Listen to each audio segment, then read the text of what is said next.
Let's mic आज का अखबार। नमस्कार, लेट्स माइक में आपका स्वागत है। आज का अखबार के साथ मैं राखी जैन।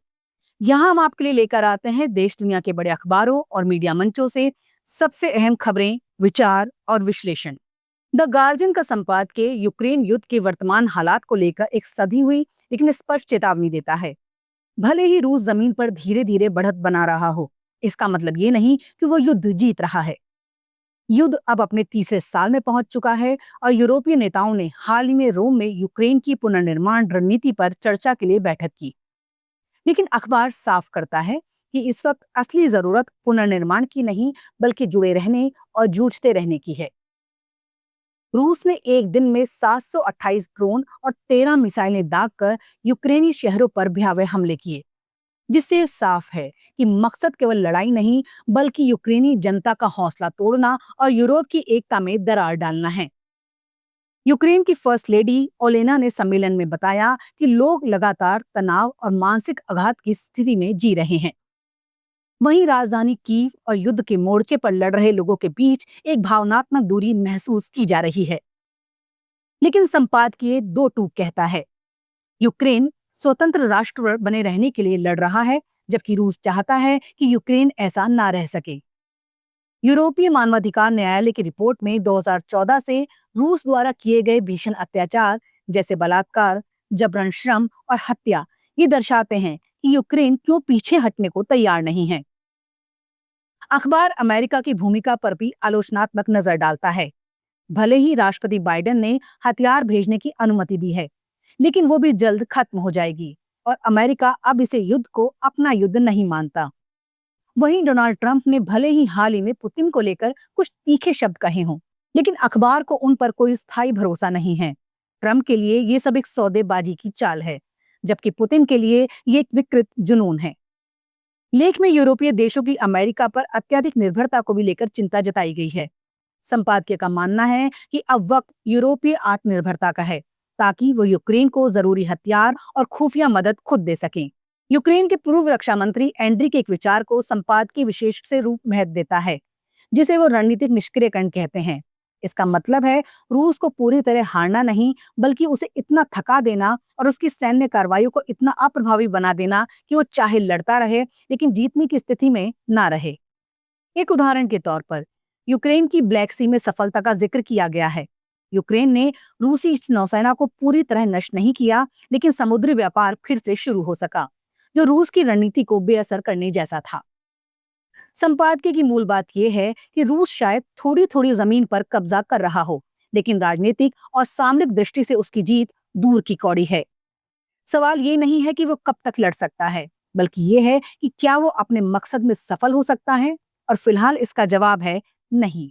इसीलिए संपादकीय यूरोप से कहता है, यूक्रेन का साथ सिर्फ भावनात्मक नहीं, रणनीतिक और राजनीतिक मजबूरी भी है। और अगर अब भी सहयोग कमजोर पड़ा तो वो केवल यूक्रेन की हार नहीं, पूरे यूरोप की नैतिक और राजनीतिक विफलता होगी।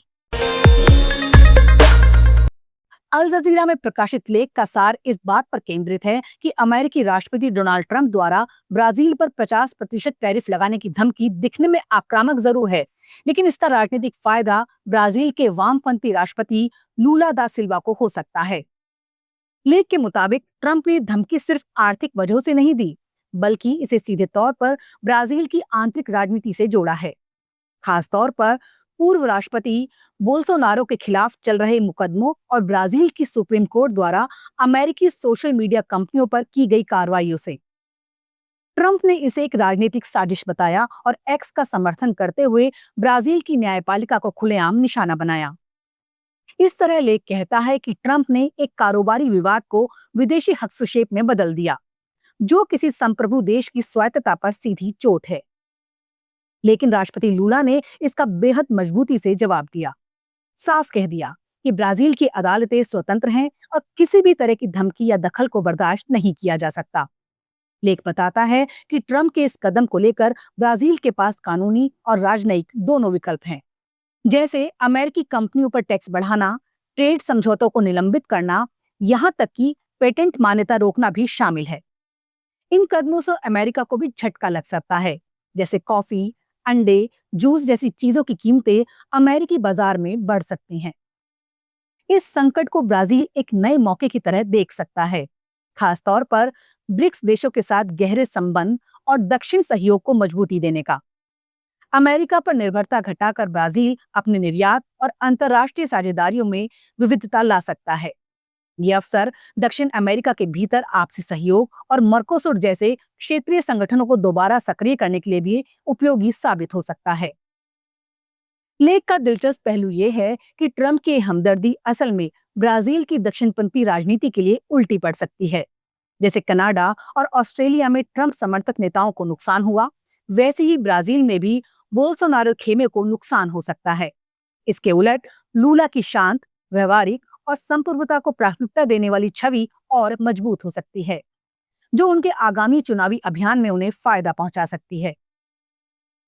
अंत में लेख यही कहता है कि ये टकराव ब्राजील के लिए संकट नहीं, बल्कि खुद को एक स्वतंत्र वैश्विक ताकत के रूप में स्थापित करने का मौका है। और अगर लूला ने इसे सही दिशा दी, तो ट्रंप की धमकी उनके लिए चुनावी वरदान बन सकती है। द न्यूयॉर्क टाइम्स में प्रकाशित लेख का मर्म है कि एक समय था जब उपन्यास और उपन्यासकार समाज की चेतना का केंद्र हुआ करते थे, लेकिन अब साहित्य, खासकर गंभीर साहित्य, हमारी सांस्कृतिक जिंदगी के किनारे जा खड़ा हुआ है। लेखक को इस गिरावट की चिंता है, लेकिन साथ ही उम्मीद भी दिखती है कि साहित्य फिर लौट सकता है। लेखक याद करता है 1980 के दशक को, जब Philip Roth, Toni Morrison, Saul Bellow, John Updike जैसे उपन्यासकारों की किताबें प्रकाशित होना एक सांस्कृतिक घटना मानी जाती थी। उनके लेखन पर बहस होती थी, समीक्षाएं छपती थी और उपन्यास समाज की सोच को आकार देते थे।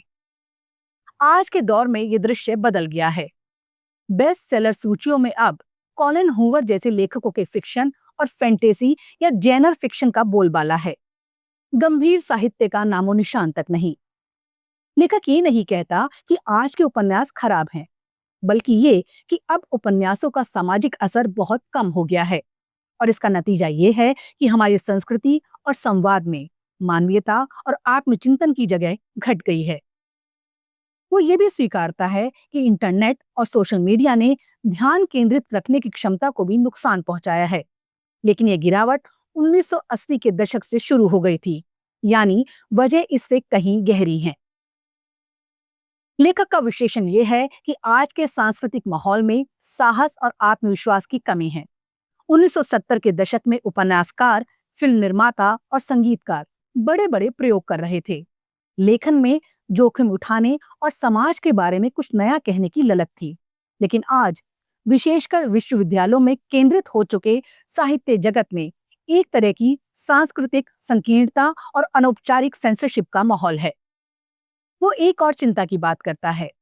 वामपंथी बौद्धिक जगत में भी एक तरह की वैचारिक संकीर्णता घर कर गई है, जहां कुछ भी असहज या विवादास्पद कहना खतरे से खाली नहीं। और इस डर से बहुत से लेखक सुरक्षित, सतही और एक जैसे किस्म का लेखन कर रहे हैं। ऐसे में उपन्यास वो ताकत खो बैठता है जो उसे कभी एक युग का दर्पण बनाती थी। लेकिन लेख के आखिर में एक उम्मीद भी झलकती है। लेखक को भरोसा है कि कुछ युवा लेखक आज भी निडर लेखन कर रहे हैं, और वो इस सांस्कृतिक थकावट से बाहर निकलेंगे, क्योंकि उपन्यास आज भी वो ताकत रखता है जो किसी भी माध्यम से अधिक गहराई से इंसान के भीतर झांक सकता है। उसकी भावनाओं, विरोधाभासों और समय की मनोस्थिति को समझा जा सकता है। लेखक को उम्मीद है कि साहित्य की वापसी होगी, और ये वापसी एक मानवीय पुनर्जागरण की शुरुआत होगी। एक ऐसा जवाब उस दुनिया के खिलाफ जिसमें हर चीज को बाजार और विचारधारा के खांचे में बांटने की कोशिश की जा रही है। कुल मिलाकर ये लेख सिर्फ साहित्य के गिरते महत्व की बात नहीं करता, बल्कि एक बड़े सांस्कृतिक संकट और उससे निकलने की संभावना की ओर इशारा करता है। द वायर की विशेष रिपोर्ट में बताया गया है कि परीक्षा पे चर्चा कार्यक्रम अब एक शैक्षणिक संवाद कम और प्रधानमंत्री मोदी के प्रचार और ब्रांडिंग का माध्यम ज्यादा बनता जा रहा है। परीक्षा पे चर्चा, जो कभी छात्रों को परीक्षा के तनाव से उबारने और प्रेरित करने के उद्देश्य से शुरू हुआ था, अब प्रधानमंत्री की ब्रांडिंग और सरकारी प्रचार का जरिया बन गया है। रिपोर्ट बताती है कि जहां एक और शिक्षा क्षेत्र की जरूरी योजनाओं और छात्रवृत्तियों का बजट घटता जा रहा है, वहीं इस एक दिवसीय कार्यक्रम पर हर साल भारी भरकम खर्च बढ़ता जा रहा है। 2018 में ये कार्यक्रम 3.67 करोड़ में हुआ था, लेकिन 2025 तक इसका अनुमानित खर्च 18.82 करोड़ पहुंच गया है, यानी 7 साल में 522% की बढ़ोतरी। ये तब है जब national talent search exam, Maulana Azad fellowship और कई छात्रवृत्तियां या तो बंद हो चुकी हैं या अधर में लटकी हुई हैं। सबसे चिंताजनक बात यह है कि इस आयोजन का पैसा छात्रों की सीधी मदद में नहीं, बल्कि event management, selfie points, Modi की किताब की खरीद और डिजिटल प्रचार जैसे कामों में लगाया जा रहा है। सिर्फ 2023-24 में 1111 सेल्फी पॉइंट्स पर 2.49 करोड़ रुपए खर्च किए गए और सर्टिफिकेट की छपाई पर ही 6.19 करोड़ रुपए झोंक दिए गए, जबकि ये सब काम डिजिटल तरीके से भी हो सकते थे। रिपोर्ट ये संकेत देती है ये कार्यक्रम अब छात्रों की भलाई से ज्यादा प्रधानमंत्री के छवि निर्माण और प्रचार की योजना जैसा दिखने लगा है। ऐसे वक्त में जब सरकार डिजिटल इंडिया और बजट की तंगी की बात करती है, तब इस तरह के खर्च पर सवाल उठना लाजमी है। परीक्षा पे चर्चा अब सिर्फ परीक्षा पर चर्चा नहीं रह गया, ये धीरे धीरे एक महंगा सरकारी इवेंट बन गया है, जो छात्रों के मुद्दों से ज्यादा प्रधानमंत्री की ब्रांडिंग को केंद्र में रखता है। आप सुन रहे थे let's mike more than radio. Follow कीजिए हमें हमारे सोशल मीडिया प्लेटफॉर्म्स पर। It's time for news. It's time for more than radio. Presenting the first radio news app, Let's Mic. Let's Mic, a news-based app on your phone where you get to watch and listen news, talk shows, interviews, radio show podcasts,